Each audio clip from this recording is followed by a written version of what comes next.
Bonjour à tous, nous voici réunis grâce à cet écran pour le deuxième jour de travail en école à distance.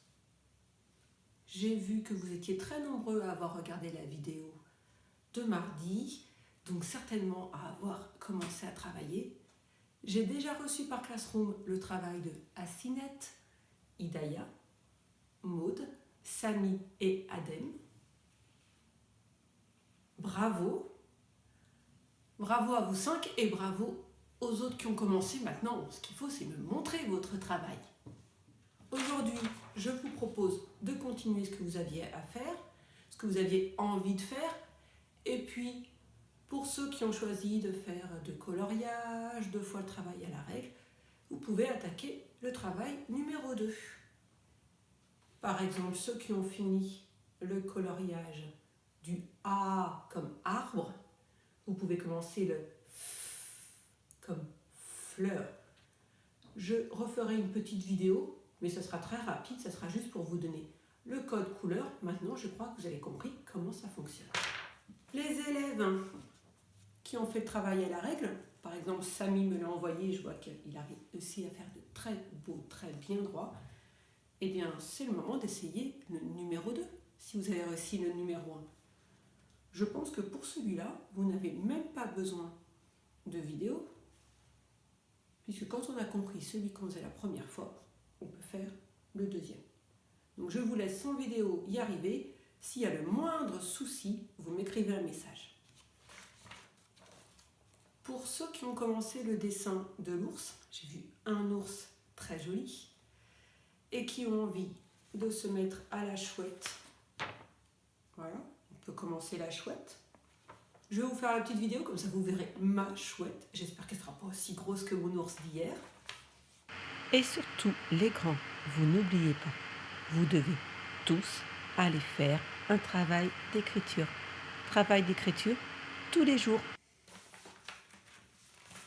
Il y a 5 élèves à qui j'ai donné ce travail.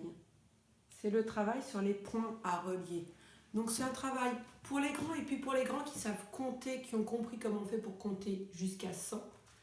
Donc il y a peu d'enfants qui vont l'essayer. Si vous faites partie des 5 enfants à qui j'ai confié ce travail, je vais vous le présenter dans une vidéo aujourd'hui. Vidéo, les points à relier. Pour notre travail sur le thème de l'œuf, je vais vous montrer dans ma petite vidéo expérience avec un œuf à quoi ressemble l'œuf que j'ai mis dans le vinaigre mardi. Et puis, je vous propose d'aller sur Classroom avec vos parents pour voir toutes les photos de quand nous avions fait notre mousse au chocolat. Je présente tout. Vous prenez le temps de regarder les photos avec papa, avec maman et de parler, leur expliquer qu'est-ce qu'on a fait à chaque étape, qu'est-ce qu'on a fait en premier, qu'est-ce qu'on a fait en deuxième. Et puis moi, je vous pose 2 questions. On avait vu quand on a fait la mousse au chocolat qu'on pouvait changer d'état la matière. Alors, le chocolat, il pouvait être solide ou il peut être liquide. Et puis, les blancs d'œufs, ils pouvaient être liquides ou ils pouvaient être en mousse. Question numéro 1.